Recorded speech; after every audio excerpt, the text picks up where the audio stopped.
Au repas de Thanksgiving familial, mes parents ont annoncé leur testament. Ma sœur a perdu la tête, en disant « Je veux tout ». Quand personne ne l'a écoutée, elle a attrapé ma fille de 6 ans et l'a jetée contre la vieille porte vitrée, qui s'est brisée. Elle est tombée dans le coma à cause de l'impact. Je me suis précipitée à son secours, hurlant tandis que le sang s'accumulait autour d'elle. Pendant ce temps, mes parents se sont empressés de réconforter ma sœur à la place, en disant « Oh, ma chérie, nous sommes désolés. Tu ne nous as même pas écoutés. Tout ce qui est dans le testament a toujours été à toi. » J'ai commencé à crier « Allez tous en enfer. » C'est alors que ma mère a dit « Calme-toi. Elle n'est pas morte. Arrête d'être si dramatique. » J'ai appelé le 911 et je l'ai emmenée à l'hôpital. Ce que mon père a fait à l'hôpital nous a tous choqués. 4 mois plus tard, les mots que ma fille a prononcés au tribunal ont fait pleurer le juge. Je dois commencer par dire que cette histoire a changé tout ce que je pensais savoir sur la famille. Certaines personnes portent des masques si longtemps qu'elles oublient leur propre visage en dessous. Mes parents étaient des experts en la matière et ma sœur aînée a appris des meilleurs. Thanksgiving 2023. Cette date est gravée dans ma mémoire comme une marque au fer rouge. Ma fille Grace avait 6 ans, avec des cheveux bruns bouclés et un sourire aux dents du bonheur qui pouvait illuminer n'importe quelle pièce. Elle adorait les dinosaures, insistait pour porter partout ses baskets violettes scintillantes, et venait d'apprendre à écrire son nom en cursif. Elle était tout mon monde après que son père nous a quittés quand elle avait 2 ans. La maternité célibataire n'était pas la vie que j'avais prévue, mais Grace faisait que chaque sacrifice en valait la peine. Le dîner avait lieu dans le domaine de mes parents dans le Connecticut, une vaste demeure coloniale qu'ils avaient achetée il y a 30 ans, lorsque la société d'investissement de mon père a vraiment décollé. Ma sœur Véronica était venue de Californie avec son mari Dean et leurs 2 adolescents, Ashley et Tyler. Véronica avait 4 ans de plus que moi, toujours l'enfant modèle, toujours la préférée. Elle avait épousé un homme riche, conduisait une Tesla et ne manquait jamais une occasion de rappeler à tout le monde à quel point elle avait réussi. Je suis arrivée vers 14 heures, avec Grace qui sautillait d'excitation à côté de moi. Elle avait fabriqué des dindes en papier de construction à l'école et avait hâte de les montrer à ses grands-parents. La maison sentait la dinde rôtie et la cannelle, exactement l'odeur que Thanksgiving devrait avoir.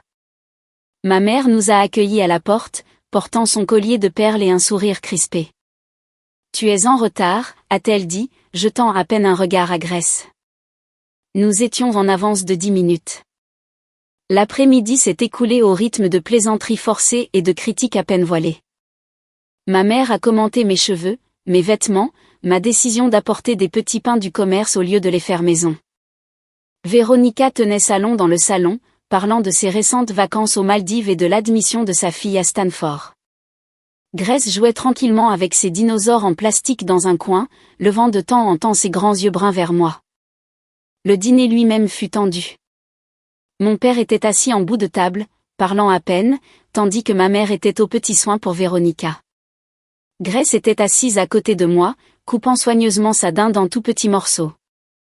C'était une si bonne enfant, ne se plaignant jamais, essayant toujours de son mieux d'être polie, même quand on l'ignorait. Après le dessert, mon père s'est levé et s'est éclairci la gorge. La pièce est devenue silencieuse. C'était un homme grand, encore imposant à 72 ans, avec des cheveux argentés et le genre de présence qui commandait l'attention. « Votre mère et moi avons quelque chose d'important à discuter », a-t-il commencé, sortant un dossier du buffet. Nous avons mis à jour notre testament et nous voulions partager les dispositions avec tout le monde. Les yeux de Véronica se sont illuminés. Je pouvais pratiquement voir les signes de dollars s'y refléter. Mes parents valaient près de 8 millions de dollars, la plupart étant liés à des propriétés et des investissements. Véronica posait des questions sur leur planification successorale depuis des années, sans jamais être subtile quant à ses attentes. Nous avons décidé de tout partager équitablement entre nos 2 filles, a poursuivi mon père. Le patrimoine sera divisé 50-50e, avec des dispositions pour les fonds d'éducation des petits-enfants. Les mots avaient à peine quitté sa bouche que Véronica a explosé. « Qu'est-ce que tu veux dire par 50-50e » a-t-elle hurlé, son visage devenant rouge. « Je veux tout. » Ma mère a attrapé sa main. Ma chérie, laisse-nous t'expliquer. Non. Véronica s'est levée si vite que sa chaise a basculé en arrière. C'est moi qui me suis occupée de vous. C'est moi qui ai appelé chaque semaine. Elle m'a pointé du doigt, un doigt tremblant. Elle vient à peine nous voir. Elle a eu un enfant hors mariage. Elle a été une déception toute sa vie. La petite main de Grace a trouvé la mienne sous la table. Je la sentais trembler. Véronica, assieds-toi, a dit mon père, la voix dure. Ce n'est pas négociable. Tout devrait être à moi, a-t-elle crié. La pièce était devenue complètement immobile. Dean était assis, figé, sa fourchette à mi-chemin de sa bouche.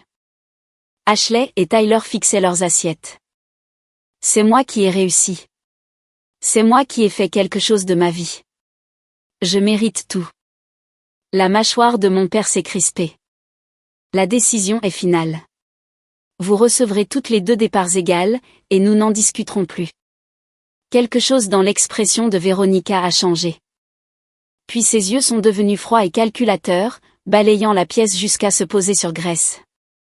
Mon estomac s'est noué. Je reconnaissais ce regard. Je l'avais déjà vu quand nous étions enfants, quand elle voulait me faire du mal mais savait qu'elle ne pouvait pas le faire directement. Vous savez quoi? La voix de Véronica était devenue calme, ce qui était en quelque sorte pire que les cris. Peut-être que je dois vous faire comprendre à quel point je suis sérieuse. Elle a bougé si vite que je n'ai pas eu le temps de réagir. Elle a traversé la pièce en 3 longues enjambées, a attrapé Grace par ses petites épaules et l'a arrachée de mes bras. Grace a crié, son dinosaure en plastique tombant bruyamment sur le sol. Véronica, arrête, ai-je hurlé en me levant d'un bond. Tout s'est passé au ralenti et à la vitesse de l'éclair en même temps. Véronica a fait tournoyer Grace et l'a poussée de ses 2 mains, de toutes ses forces. Grace a été projetée en arrière, son petit corps complètement en l'air pendant un horrible instant. La vieille porte vitrée de la véranda était juste derrière elle. La porte que mon père avait l'intention de remplacer depuis des années parce que le verre était d'origine, antique. Puis le bruit du verre se brisant a rempli la pièce. Grace a traversé la porte en la fracassant, sa tête heurtant le cadre en bois avant de disparaître dans une pluie d'éclats scintillants. Le silence qui a suivi était assourdissant. Puis j'ai vu le sang. Grace gisait, affalée sur le sol de la véranda, entourée de verres brisés. Du sang rouge foncé s'accumulait sous sa tête, s'étalant sur le carrelage blanc. Ses baskets violettes étaient la seule touche de couleur qui n'était pas cramoisie. Ses yeux étaient fermés. Elle ne bougeait pas. Je hurlais. Je sais que je hurlais parce que ma gorge me faisait mal, mais je n'entendais pas le son. J'ai couru vers elle, tombant à genoux à ses côtés, mes mains planant au-dessus de son corps, terrifiée à l'idée de la toucher, terrifiée de ne pas le faire. Le verre a traversé mon pantalon et m'a coupé les genoux, mais je ne l'ai pas senti. Le sang a imprégné le tissu, le sien et le mien se mélangeant. Grace, mon bébé, réveille-toi, l'ai-je supplié, touchant enfin son visage. Sa peau était chaude, mais elle ne répondait pas. Le sang collait ses cheveux bouclés. S'il te plaît, réveille-toi. S'il te plaît, réveille-toi. Derrière moi, j'ai entendu la voix de ma mère. Oh, ma chérie, nous sommes désolés. Tu ne nous as même pas écoutés. Tout ce qui est dans le testament a toujours été à toi. Je me suis retournée, toujours à genoux dans le sang de ma fille, et j'ai vu ma mère réconforter Véronica. Ma sœur pleurait. Les bras de ma mère l'enlaçaient, lui caressant les cheveux. Mon père se tenait à côté d'elle, sa main sur l'épaule de Véronica. Tous les 3 étaient concentrés sur elle pendant que ma fille gisait, mourante, sur le sol. Quelque chose en moi s'est complètement brisé. Allez tous en enfer, ai-je hurlé. Les mots sont sortis de moi, bruts et primal. Vous pouvez tous aller droit en enfer. Ma mère a levé les yeux, son expression agacée. Calme-toi. Elle n'est pas morte. Arrête d'être si dramatique. Ces mots exacts. Ma mère a regardé ma fille inconsciente, saignant sur son sol, et m'a dit d'arrêter d'être dramatique. J'ai sorti mon téléphone de ma poche avec des mains tremblantes et ensanglantées et j'ai composé le 911. Ma voix est restée stable d'une manière ou d'une autre pendant que je leur donnais l'adresse, expliquais ce qui s'était passé, les suppliant de se dépêcher. Grace n'avait toujours pas bougé. Sa respiration était superficielle et irrégulière. J'ai appuyé ma main sur la pire des blessures à sa tête, sentant son sang chaud pulser entre mes doigts. Les ambulanciers sont arrivés en 8 minutes. Ils ont stabilisé Grace, l'ont mise sur une planche dorsale, ont commencé une perfusion. Je suis montée dans l'ambulance avec elle, sans jamais lâcher sa petite main. Alors que les portes se fermaient, j'ai aperçu une dernière fois ma famille debout dans l'embrasure de la porte de la maison. Véronica pleurait toujours. Ma mère avait toujours son bras autour d'elle. Mon père était au téléphone. Aucun d'eux n'a essayé de venir avec nous. L'hôpital était un flou de lumière fluorescente et de jargon médical. Traumatisme crânien, hématome sous-dural, coma artificiel. Les médecins ont expliqué que son cerveau enflait, qu'il devait soulager la pression, que les 72 prochaines heures étaient critiques. J'ai signé des formulaires que je n'ai pas lus et répondu à des questions que j'ai à peine entendues. Grace avait l'air si petite dans ce lit d'hôpital, branchée à des machines qui bipaient et bourdonnaient. Ses cheveux bouclés avaient été partiellement rasés pour l'opération. Des bandages couvraient la moitié de sa tête. Un respirateur respirait pour elle. Je me suis assise à côté d'elle, lui tenant la main, et je lui ai raconté toutes les histoires dont je pouvais me souvenir. Je lui ai chanté ses chansons préférées. Je lui ai promis que nous irions au musée des dinosaures quand elle se réveillerait. Je lui ai parlé des nouvelles chaussures que nous achèterions, de la fête d'anniversaire que nous organiserions, de tout ce que nous ferions ensemble. Je suis restée seule pendant les 6 premières heures. Mes parents n'ont pas appelé. Véronica n'a pas appelé. Dean a finalement envoyé un texto, désolé pour ce qui s'est passé. Véronica est très bouleversée. À la 7e heure, la porte de la salle d'attente s'est ouverte. J'ai levé les yeux, espérant voir un médecin avec de bonnes nouvelles. Au lieu de cela, mon père est entré. Il portait toujours ses vêtements de Thanksgiving, bien qu'il ait mis une veste. Son visage était grave. Nous devons parler, a-t-il dit. Je me suis levée, tout mon corps vibrant de rage. Tu dois partir. Je suis ton père. Tu n'es rien pour moi. Ma voix était glaciale. Tu es resté là pendant que ta fille essayait d'assassiner la mienne. Tu l'as réconfortée à la place. Tu m'as dit d'arrêter d'être dramatique pendant que Grace se vidait de son sang sur ton sol. Il a eu l'audace d'avoir l'air offensé. Véronica ne voulait pas lui faire de mal. Elle était émotive à propos du testament. Nous avons décidé de donner à Véronica l'héritage complet pour éviter tout incident futur. Nous pensions que tu comprendrais, étant donné les circonstances. Les circonstances ? Il voulait dire, étant donné que ma fille pourrait mourir. Tu es venu ici, ai-je dit lentement, pendant que ma fille est dans le coma, pour me dire que tu donnes tout à Véronica parce qu'elle a agressé une enfant de 6 ans. Nous essayons de maintenir la paix dans cette famille. Il n'y a plus de famille. Les mots sont sortis, plats et définitifs. Je veux que tu partes. Ne reviens pas. N'appelle pas. Ne me contacte plus jamais, ni moi ni Grace. Aucun de vous. Il a essayé d'argumenter, mais je suis partie, retournant dans la chambre de Grace, et j'ai demandé à l'infirmière de le faire sortir.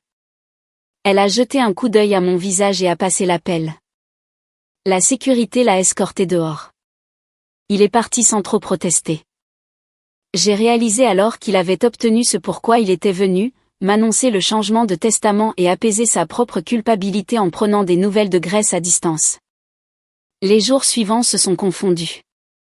Grace est restée dans le coma. Les machines la maintenaient en vie pendant que son cerveau essayait de guérir. Je vivais dans cette chambre d'hôpital, dormant sur le fauteuil à côté de son lit, mangeant ce que les infirmières m'apportaient. Mon patron a appelé et j'ai démissionné par téléphone. L'argent n'avait pas d'importance. Rien n'avait d'importance sauf Grace. Le 4e jour, j'ai contacté un avocat. Il s'appelait Bradley Morrison, un ami d'un ami spécialisé en droit de la famille et en dommages corporels. Il est venu à l'hôpital, s'est assis avec moi pendant que je lui expliquais tout, et a pris des notes avec une expression de plus en plus sombre. C'est une agression sur mineur, au minimum, a-t-il dit. Étant donné les circonstances, nous pourrions porter des accusations de tentative de meurtre. Le fait que vos parents aient changé leur testament après l'incident pourrait être interprété comme une subornation de témoins ou une obstruction à la justice. Je veux qu'ils soient tous tenus responsables, lui ai-je dit. Chacun d'entre eux. Même vos parents? Surtout mes parents. Bradley a porté plainte le lendemain. La police est venue prendre ma déposition. Je leur ai montré les dossiers médicaux, les photos que j'avais prises de la scène avant de partir dans l'ambulance, le texto de Dean. Le visage de l'officier de police s'est durci en examinant tout. Nous allons porter plainte contre Veronica pour coups et blessures sur mineur, a-t-elle dit. Étant donné la gravité des blessures, le procureur poursuivra probablement pour agression aggravée. Votre sœur pourrait encourir une peine de prison sérieuse.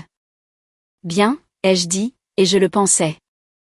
Veronica a été arrêtée à son hôtel 3 jours plus tard.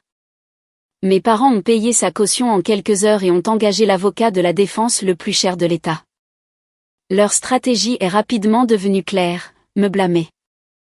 L'avocat a soutenu que Veronica avait été provoquée par des années de tension familiale, qu'elle avait agi dans un moment de détresse émotionnelle, qu'elle n'avait jamais eu l'intention de blesser gravement Grace. Ils m'ont dépeinte comme une sœur amère et jalouse qui avait toujours envié le succès de Veronica. Les médias se sont emparés de l'histoire. Le Thanksgiving d'une famille riche tourne à la violence, titraient les journaux locaux. Mes parents ont donné une interview se présentant comme des grands-parents au cœur brisé, pris entre leurs filles en conflit. Veronica a pleuré devant la caméra, s'excusant auprès de Grace tout en insistant sur le fait que c'était un accident, qu'elle voulait seulement la pousser de côté, qu'elle n'aurait jamais pensé qu'elle passerait à travers la vitre. Je n'ai pas réagi. Je suis restée avec ma fille. Grace s'est réveillée le 18e jour. Ses yeux se sont entr'ouverts en papillonnant pendant que je lui lisais son livre préféré sur un T-Rex qui aimait l'art. Pendant un moment, elle a juste fixé le plafond, confuse. Puis ses yeux ont trouvé les miens. Maman. Sa voix était à peine un murmure, rauque à cause du tube respiratoire qu'on lui avait retiré 2 jours plus tôt. J'ai commencé à pleurer, appuyant sur le bouton d'appel de l'infirmière tout en lui serrant la main. Je suis là, mon bébé. Je suis juste là. J'ai mal à la tête. Je sais, ma chérie. Je sais, mais tu vas aller bien. Tu es réveillée maintenant. Les médecins étaient prudemment optimistes. Grace avait quelques problèmes de mémoire et avait besoin de physiothérapie, mais les dommages auraient pu être bien pires. Elle ne se souvenait pas du dîner de Thanksgiving. Elle ne se souvenait pas que Veronica l'avait attrapée. La dernière chose dont elle se souvenait, c'était de se préparer ce matin-là, excitée à l'idée de montrer ses dessins de dinde à ses grands-parents. Une partie de moi était reconnaissante qu'elle ne s'en souvienne pas. L'autre partie savait qu'elle devrait connaître la vérité un jour. Nous avons passé 6 semaines de plus à l'hôpital pendant que Grace réapprenait à marcher sans avoir le vertige, à bien focaliser ses yeux, à écrire à nouveau. J'ai regardé ma fille brillante et énergique lutter avec des tâches qui lui étaient autrefois faciles. Elle était frustrée et pleurait. Elle demandait pourquoi cela lui était arrivé. Je lui ai dit qu'il y avait eu un accident mais je ne suis pas entrée dans les détails. Le médecin a dit que nous en discuterions davantage quand elle serait prête. Pendant ces semaines, mes parents ont essayé de venir nous voir 3 fois. J'avais fait ajouter leur nom à une liste d'interdictions à l'accueil. Veronica a envoyé des fleurs avec une carte qui disait « Bon rétablissement ». Je les ai jetées à la poubelle. Dean a de nouveau envoyé un texto demandant si nous pouvions surmonter cela, pour le bien de la famille. J'ai bloqué son numéro. Bradley préparait le procès. Le procureur poursuivait Veronica pour agression aggravée. Le procès était prévu pour avril, 4 mois après ce terrible Thanksgiving. Bradley a également intenté une action civile contre Veronica et mes parents pour les frais médicaux de Grace, la douleur et la souffrance, et les soins futurs. Les factures dépassaient déjà 200 000 $ et Grace aurait besoin d'une thérapie continue pendant des années. L'avocat de mes parents a tenté de régler l'affaire à l'amiable à plusieurs reprises. Ils ont offert de l'argent si j'abandonnais les poursuites pénales. J'ai refusé à chaque fois. Ce n'était pas une question d'argent. C'était une question de justice. Il s'agissait de s'assurer que Véronica assume les conséquences de ses actes. Grace est rentrée à la maison en janvier. Notre petit appartement n'avait jamais semblé aussi accueillant.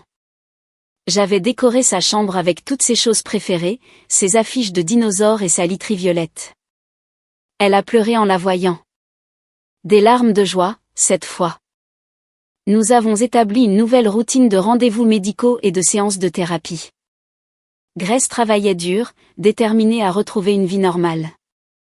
Les premières semaines à la maison ont été plus difficiles que je ne l'avais prévu. Grace faisait des cauchemars presque toutes les nuits, se réveillant en hurlant à propos de verres et de chutes. Elle pleurait dans mes bras, confuse de voir son cerveau lui montrer des choses dont elle ne se souvenait pas consciemment. Le thérapeute spécialisé en traumatisme a expliqué que c'était son subconscient qui essayait de traiter ce qui s'était passé, même si sa mémoire explicite n'avait pas retenu les détails. J'ai dormi par terre à côté de son lit pendant ces 2 premières semaines, juste pour qu'elle sache que j'étais là quand elle se réveillait effrayée. J'avais mal au dos et j'étais épuisée. Mais l'entendre murmurer « Maman, tu es là », dans le noir, valait chaque parcelle d'inconfort. L'argent est rapidement devenu un problème. J'avais quitté mon emploi de coordinatrice marketing dans une entreprise de taille moyenne en novembre. Et bien que j'ai eu quelques économies, les factures s'accumulaient. Le procès civil ne serait pas résolu avant des mois. Et même si Bradley m'assurait que nous gagnerions, cela n'aidait pas pour les dépenses immédiates. Les médicaments de Grace coûtaient à eux seuls près de 400 $ par mois, même avec une assurance. La physiothérapie avait lieu 2 fois par semaine à 75 $ la séance après les franchises. Les visites chez le neurologue étaient mensuelles. J'ai commencé à travailler en freelance, concevant des campagnes de médias sociaux depuis la maison pendant que Grace faisait la sieste ou travaillait sur ses exercices de thérapie. Je m'asseyais à notre table de salle à manger d'occasion avec mon ordinateur portable, soumissionnant sur des projets, rédigeant des textes, créant des graphiques, tout en gardant une oreille attentive à la chambre de Grace. Certaines nuits, je travaillais jusqu'à 3 heures du matin, puis je me réveillais à 7 heures pour préparer Grace pour ses rendez-vous. Mon amie Nathalie de mon ancien travail a apporté des courses une semaine où j'avais mentionné que les choses étaient difficiles. Elle est arrivée avec des sacs pleins de nourriture, y compris le macaroni au fromage et les collations aux fruits préférés de Grace. J'ai pleuré sur le pas de la porte, submergée par sa gentillesse. Nathalie m'avait retrouvée pour un café plusieurs fois depuis l'incident, ne jugeant jamais, toujours à l'écoute. Elle était plus une sœur pour moi que Véronica ne l'avait jamais été. Tu ferais la même chose pour moi, a dit Nathalie en me serrant dans ses bras. D'ailleurs, cette petite fille là-dedans est spéciale. Tout le bureau suit sa convalescence. Nous sommes tous avec vous. Les petites gentillesses d'amis et même d'inconnus nous ont maintenus à flot pendant ces mois difficiles. Le barista de notre café local a commencé à offrir à Grace un chocolat chaud gratuit les jours de thérapie. Notre propriétaire, Madame Chen, qui avait entendu parler de ce qui s'était passé par les ragots du quartier, a réduit notre loyer de 50 $ pendant 3 mois. Pour la petite, a-t-elle dit d'un ton bourru, refusant d'en discuter davantage. Ces gestes m'ont rappelé que si ma famille de sang nous avait fait défaut de manière catastrophique, il y avait encore de la bonté dans le monde. Des gens qui nous connaissaient à peine ont montré plus de compassion que mes propres parents ne l'avaient jamais fait. La convalescence de Grace a connu des revers. Certains jours, elle maîtrisait un exercice de physiothérapie, marchant sur une poutre d'équilibre ou attrapant une balle. D'autres jours, elle luttait avec des tâches qu'elle avait accomplies la semaine précédente, frustrée jusqu'aux larmes. Son ergothérapeute m'a prévenu que c'était normal avec les traumatismes crâniens. La guérison n'était pas linéaire. C'était plus comme des vagues, avec des pics et des creux. Un après-midi particulièrement difficile au début de février, Grace a jeté son crayon à travers la pièce après avoir lutté pour écrire son nom pour la 10e fois. Les lettres sortaient toujours confuses, le G à l'envers, le A manquant. Je suis stupide maintenant, a-t-elle sangloté. Mon cerveau ne fonctionne plus correctement. Je l'ai prise sur mes genoux, le cœur brisé. Ton cerveau est en train de guérir, mon bébé. Il travaille si dur pour se réparer. Tu n'es pas stupide. Tu es incroyablement courageuse et forte. Mais avant, je savais écrire mon nom. Je le faisais tous les jours à l'école. Maintenant, je n'arrive même plus à le faire une seule fois sans me tromper. Tu sais ce que je vois? J'ai relevé son menton pour qu'elle me regarde. Je vois une fille qui a traversé quelque chose de terrible et qui essaie toujours. La plupart des gens abandonneraient. Toi, tu continues. Ce n'est pas stupide. C'est incroyable. Elle a reniflé contre mon épaule. Vraiment? Vraiment. Et je te promets que tu écriras à nouveau ton nom. Peut-être pas aujourd'hui, peut-être pas demain, mais tu le feras. Et quand tu le feras, ce sera encore meilleur parce que tu te seras battu si fort pour y arriver. 2 semaines plus tard, elle a écrit son nom correctement pour la première fois depuis la blessure. Elle a couru me le montrer, le papier serré dans ses petites mains, son visage rayonnant de fierté.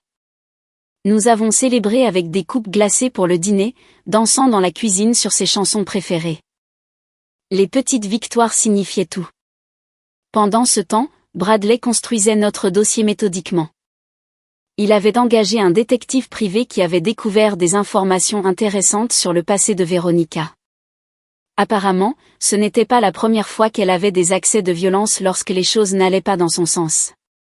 À l'université, elle avait été arrêtée pour agression lors d'une dispute de sororité, bien que les charges aient été abandonnées après l'intervention financière de mes parents. Lors de son divorce avec son premier mari, chose que je savais à peine, il y avait eu des allégations selon lesquelles elle jetait des objets et détruisait des biens lors de disputes. Votre sœur a un schéma de comportement, m'a expliqué Bradley lors d'une de nos réunions à son bureau. Elle a été couvée toute sa vie. Vos parents ont passé des décennies à la protéger des conséquences. Cette fois, ils ne le peuvent pas. Il a également découvert que mes parents avaient souscrit une assurance vie de 2 millions de dollars sur eux-mêmes seulement 3 semaines avant Thanksgiving, avec Veronica comme seule bénéficiaire. Le moment était suffisamment suspect pour que Bradley prévoie de le mentionner pendant le procès. Cela suggère qu'ils avaient déjà décidé de vous déshériter, a-t-il dit, ce qui rend leur affirmation selon laquelle le testament allait toujours favoriser Veronica plus crédible, mais aussi plus accablante. Ils prévoyaient de vous exclure. Et la réaction de votre sœur quand elle a cru qu'elle devrait partager montre exactement à quel point elle était devenue prétentieuse. En février, elle m'a posé des questions sur ce Thanksgiving. Nous dînions, de simples nuggets de poulet et des frites. Quand elle a dit « Maman, pourquoi on ne voit plus papy et mamie ?» J'ai posé ma fourchette, le cœur battant. « Qu'est-ce qui te fait demander ça, ma chérie ?» Il y a une photo à la thérapie. Le docteur m'a demandé de dessiner ma famille. Je t'ai dessiné, toi, mais ensuite je ne savais pas qui d'autre dessiner. Avant, j'avais des grands-parents et Tati Veronica. Où sont-ils allés? Je ne pouvais pas lui mentir. Elle méritait la vérité, même si elle faisait mal. Il s'est passé quelque chose de grave à Thanksgiving, ai-je dit prudemment. Tati Veronica s'est mise très en colère et elle t'a fait du mal. Elle t'a poussé et tu as été très gravement blessé. C'est pour ça que tu étais à l'hôpital. Les yeux de Grace se sont écarquillés. Elle m'a fait du mal exprès? Oui, mon bébé. Et papy et mamie ont choisi de protéger Tati Veronica au lieu de toi. Ils n'ont pas été là pour toi quand tu en avais besoin. Elle est restée silencieuse pendant un long moment, en train de digérer. C'est pour ça que j'ai parfois mal à la tête et que j'ai dû réapprendre à marcher? Oui. Est-ce qu'ils ont des ennuis? Tati Veronica en a. Il va y avoir un procès où des gens décideront de ce qui va lui arriver. Est-ce que je devrais y aller? J'ai hésité. Bradley avait mentionné que Grace pourrait avoir à témoigner, mais j'espérais l'éviter. Peut-être. Est-ce que ce serait effrayant? Elle y a réfléchi sérieusement, son petit visage un peu plissé. Un peu. Mais si elle a fait quelque chose de mal, quelqu'un devrait le savoir. Ma fille de 6 ans comprenait mieux la justice que mes parents ne l'avaient jamais fait.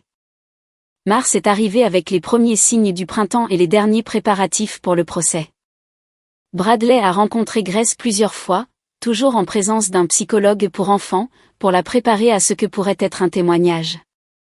Grace était nerveuse mais déterminée. Elle s'est entraînée à parler clairement et à répondre honnêtement aux questions. Je veux raconter ce qui s'est passé, m'a-t-elle dit un soir avant de se coucher, même si je ne me souviens pas de tout, parce que peut-être que ça aidera quelqu'un d'autre. Je l'ai serrée contre moi, cette courageuse petite fille qui avait tant souffert. Tu n'as rien à faire si tu n'es pas à l'aise. Je sais, mais je veux le faire. Le procès a commencé le 15 avril. Le palais de justice était imposant, tout en marbre et en bois sombre. Véronica était assise à la table de la défense dans un tailleur bleu marine conservateur, les cheveux tirés en arrière, jouant le rôle de l'accusée à tort. Mes parents étaient assis derrière elle dans la galerie, leur visage soigneusement neutre.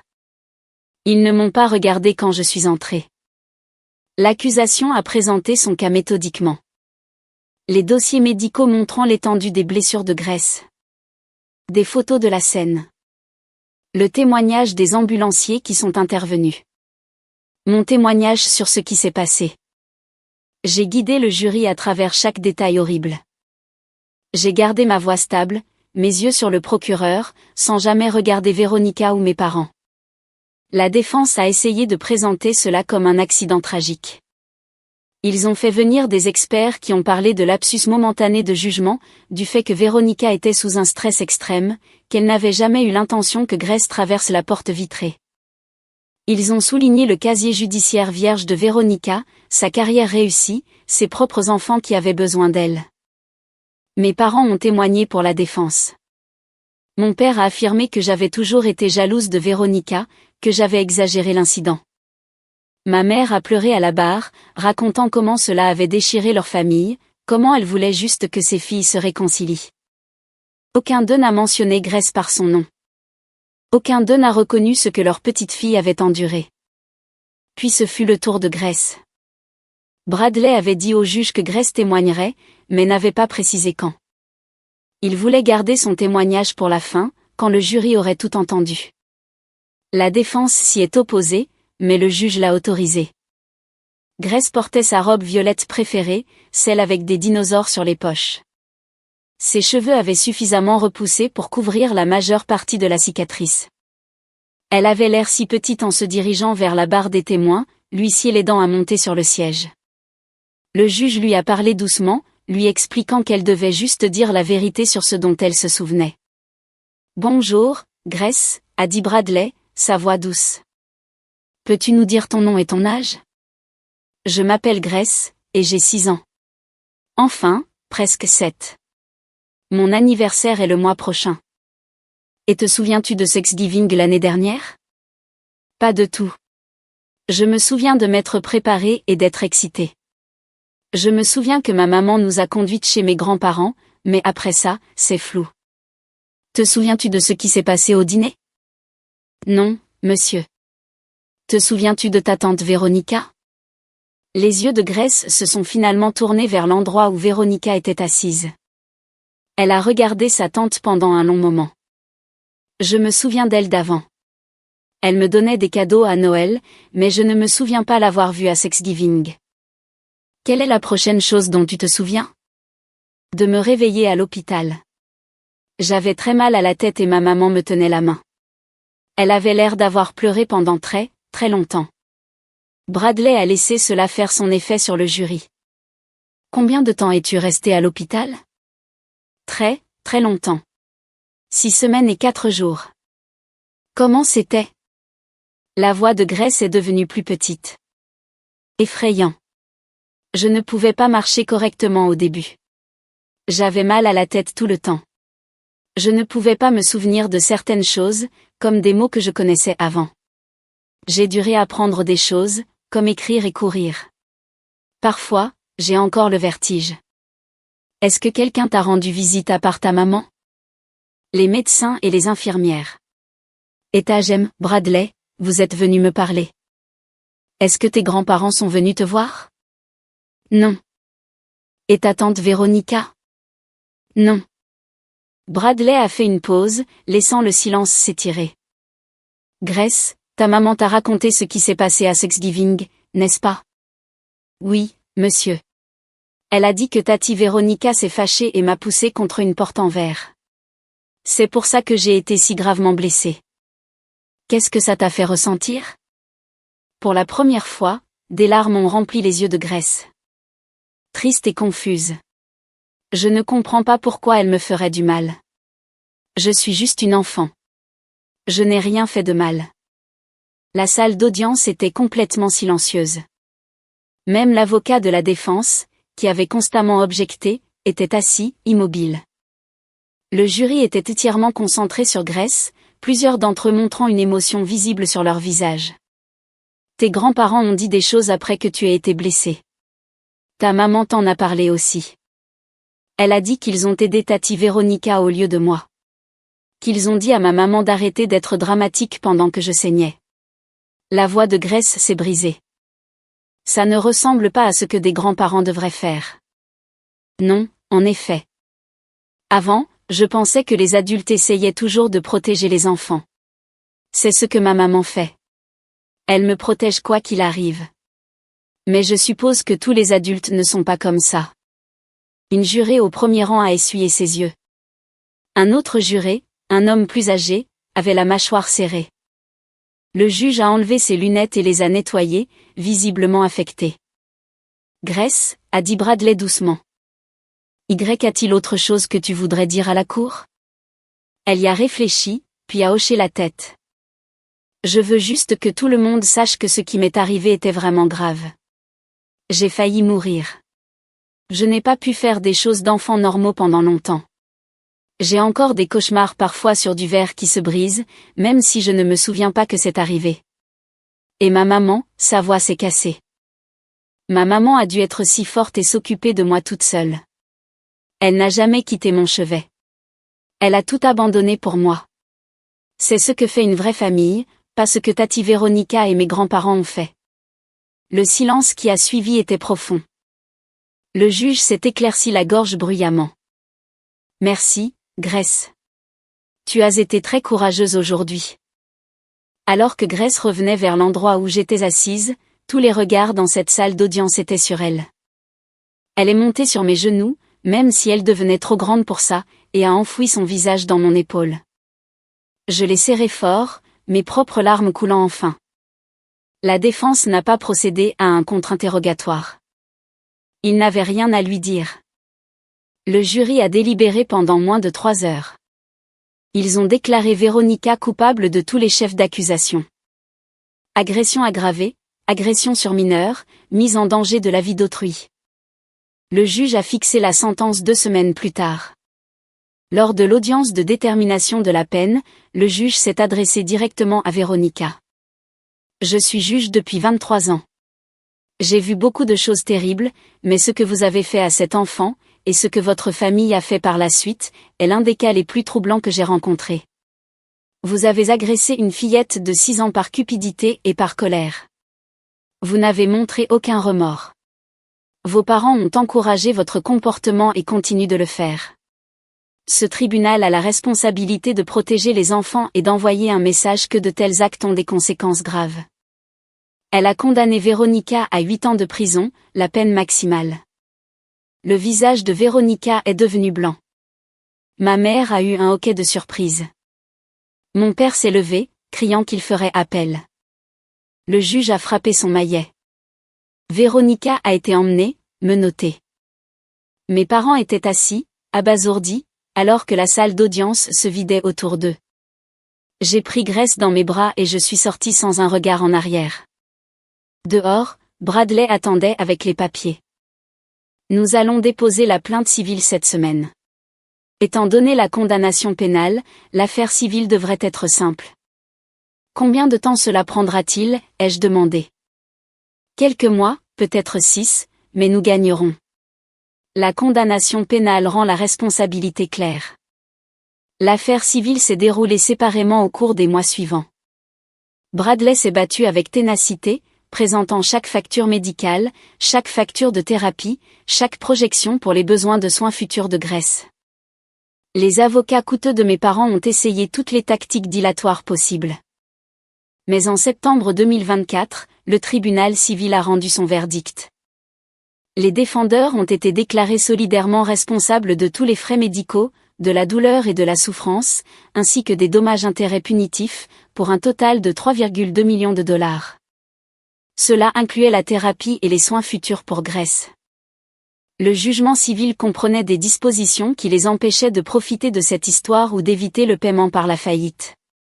Bradley s'est assuré que toutes les voies légales étaient fermées. « Je ne veux pas de leur argent pour moi », lui ai-je dit lorsque le chèque est finalement arrivé. « Je veux que Grace ait ce dont elle a besoin. Elle l'aura, a-t-il promis. Et même plus. » L'argent est arrivé par versement au cours de l'année suivante, à mesure que divers actifs étaient liquidés et que des comptes étaient saisis. J'ai créé une fiducie pour l'avenir de Grace, j'ai remboursé toutes les factures médicales qui s'étaient accumulées, et nous avons déménagé dans un meilleur appartement avec une chambre assez grande pour tous ces jouets de dinosaures. Je suis retournée à l'école pour terminer mon diplôme en marketing numérique. Grace a commencé la 2e année cet automne-là et a rejoint l'équipe de football au printemps suivant. Ses cheveux ont complètement repoussé, couvrant la cicatrice. Elle avait encore des maux de tête et des vertiges occasionnels, mais son médecin a dit qu'elle progressait magnifiquement. Mes parents ont essayé de nous contacter exactement une fois après le procès. Ils se sont présentés à notre nouvel immeuble, demandant au portier de les laisser entrer. Je suis descendue dans le hall et je leur ai dit la même chose que ce que j'avais dit à l'hôpital. Il n'y avait plus de famille. Ils avaient fait leur choix en réconfortant Veronica pendant que Grace gisait, ensanglantée. Ils avaient fait leur choix à nouveau en changeant leur testament pour récompenser la violence. Ils avaient fait leur choix une 3e fois en témoignant contre moi au tribunal. « Nous sommes tes parents », a dit ma mère, l'air sincèrement confuse. « Tu ne peux pas simplement nous couper de ta vie pour toujours. »« Regardez-moi faire », ai-je répondu, et je suis partie. Ils n'ont pas réessayé. C'était en 2024, quelques mois seulement après la fin du procès pénal. Nous ne nous sommes pas parlé depuis. 4 ans ont passé depuis cette victoire au tribunal. Grace a maintenant 10 ans, presque 11. La petite fille de 6 ans qui a témoigné avec tant de courage est devenue une élève de 4e année confiante et intelligente. Elle s'épanouit à l'école, en particulier en cours de sciences où ils étudient la paléontologie. Elle veut devenir paléontologue quand elle sera grande, peut-être découvrir une nouvelle espèce de dinosaure. Elle a des amis, des passe-temps et une enfance qui semble normale en surface. Les cicatrices sont là, physiques et émotionnelles, mais elle apprend à vivre avec. Nous ne parlons pas beaucoup de Veronica. Grace sait que sa tante est en prison et le sera encore plusieurs années. Elle sait que ses grands-parents ont choisi de ne pas faire partie de nos vies. Elle en est parfois triste, surtout quand ses amis parlent de leurs familles élargies, mais elle comprend que certaines personnes ne sont pas sûres à fréquenter. Le mois dernier, nous avons visité le musée des dinosaures que nous nous étions promis pendant ces sombres jours d'hôpital. Grace se tenait devant le squelette du T-Rex, les yeux grands ouverts d'émerveillement, et m'a pris la main. « Maman », a-t-elle dit, « tu te souviens quand tu as promis que nous viendrions ici quand j'irai mieux ?»« Oui, je m'en souviens. »« Tu as tenu ta promesse. Tu tiens toujours tes promesses. » J'ai serré sa main. « Je les tiendrai toujours, mon bébé. » Elle a levé les yeux vers moi. Cette fille courageuse, brillante, magnifique, qui avait survécu à quelque chose qu'aucun enfant ne devrait avoir à subir. Je suis contente que ce soit juste nous deux. On forme une assez bonne équipe. La meilleure équipe, ai-je convenu. Et nous l'étions. Nous le sommes. La famille dans laquelle je suis née a essayé de nous détruire, mais elle a échoué. Grace et moi avons construit quelque chose de mieux sur les cendres. Une famille basée sur l'amour, la protection et le fait d'être là l'un pour l'autre, quoi qu'il arrive. C'est ça, une vraie famille. Veronica a encore 3 ans à purger de sa peine. Mes parents vieillissent, confrontés à des problèmes de santé. Selon un cousin qui me tient occasionnellement au courant, même si je ne le demande pas, leur patrimoine de 8 millions de dollars a considérablement diminué après avoir payé le jugement de Grace. Je n'ai pas pitié d'eux. Je ne ressens rien pour eux. Parfois, les gens me demandent si je leur pardonnerai un jour. La réponse est non. Le pardon n'est pas dû aux personnes qui ne montrent aucun remords, qui ont fait une série de choix qui ont privilégié l'argent et leur enfant chéri au détriment de la sécurité et du bien-être d'une petite fille innocente. Le pardon est pour les gens qui le méritent par un changement de comportement et de véritable réparation. Ils n'ont fait ni l'un ni l'autre. Au cours des 4 années qui ont suivi le procès, mes parents ont considérablement vieilli. Selon ma cousine Sarah, qui me tient toujours au courant malgré ma demande d'arrêter, ils ont tous les deux développé des problèmes de santé. Mon père a eu un léger AVC l'année dernière. L'arthrite de ma mère s'est considérablement aggravée. Leur patrimoine de 8 millions de dollars a été réduit de près de moitié entre le jugement civil et les frais de justice. La maison du Connecticut est en vente. Ils déménagent dans un appartement plus petit. Je ne ressens rien en entendant ces nouvelles. Ni satisfaction, ni sympathie, juste une indifférence creuse. Ce sont des étrangers pour moi maintenant. Des gens que je connaissais dans une autre vie. Véronica est actuellement dans sa 5e année de sa peine de 8 ans. Elle est incarcérée dans un établissement correctionnel pour femmes à environ 2 heures de l'endroit où mes parents vivent maintenant. Ils lui rendent visite tous les mois. Selon Sarah, Véronica a déposé plusieurs appels, tous rejetés. Elle sera éligible à la libération conditionnelle en 2030. Cependant, étant donné la nature de son crime et son absence totale de remords, la libération conditionnelle semble peu probable. Dean a divorcé d'elle 6 mois après le début de sa peine. Il a obtenu la garde exclusive d'Ashley et Tyler, tous deux maintenant à l'université. Sarah a mentionné une fois qu'ils ont complètement coupé le contact avec leur mère. Ils ont construit des vies sans elle, tout comme Grace et moi avons construit la nôtre sans mes parents et Véronica. Grace m'a récemment demandé ce que je dirais si mes parents s'excusaient. J'y ai réfléchi attentivement avant de répondre. Ma chérie, certaines choses sont trop brisées pour être réparées. Certains ponts sont destinés à rester brûlés. Ta sécurité et ton bonheur sont plus importants que de maintenir des relations avec des personnes qui ont prouvé qu'elles ne te valorisaient pas, elle a hoché la tête. Ça a du sens. De toute façon, on n'a pas besoin d'eux. Non, nous n'en avons pas besoin. La vérité, c'est que nous sommes plus heureuses maintenant que nous ne l'avons jamais été. Les années qui ont suivi le procès ont été remplies de guérison, de croissance et de construction d'une vie selon nos propres termes. Le procès et tout ce qui y a mené ont été horribles, mais cela m'a forcé à voir ma famille clairement pour la première fois. Le syndrome de l'enfant chéri, le favoritisme, la façon dont mes parents avaient toujours privilégié l'apparence et le succès au détriment du caractère et de la gentillesse, tout cela avait toujours été là. J'étais juste trop proche pour le voir. Le témoignage de Grace a aussi changé les choses pour d'autres personnes. Bradley m'a dit que plusieurs familles l'avaient contacté après avoir vu la couverture médiatique du procès, des familles confrontées à des situations similaires de violence minimisées ou excusées. Les mots de Grace sur ce que les grands-parents devraient faire, sur ce que signifie une vraie famille, ont résonné chez les gens. Elle les a aidés à trouver le courage de fixer leurs propres limites et de protéger leurs propres enfants. Ma fille ne s'est pas seulement sauvée elle-même ce jour-là au tribunal. Elle a aussi aidé à en sauver d'autres. Au cours des 4 dernières années, je l'ai vue se transformer de cet enfant de 6 ans traumatisé en une jeune personne remarquable. Les cauchemars se sont finalement estompés, bien qu'elle fasse encore des mauvais rêves occasionnels. La physiothérapie s'est poursuivie pendant 2 années complètes jusqu'à ce que son équilibre et sa coordination soient complètement rétablis. Elle porte ses cheveux longs maintenant, en partie parce qu'elle aime ça, en partie parce que cela cache la cicatrice dont elle est encore complexée. Parfois, je la regarde et je m'émerveille de sa force. Elle a traversé quelque chose de traumatisant, quelque chose qui aurait pu la briser, et elle en est sortie plus forte.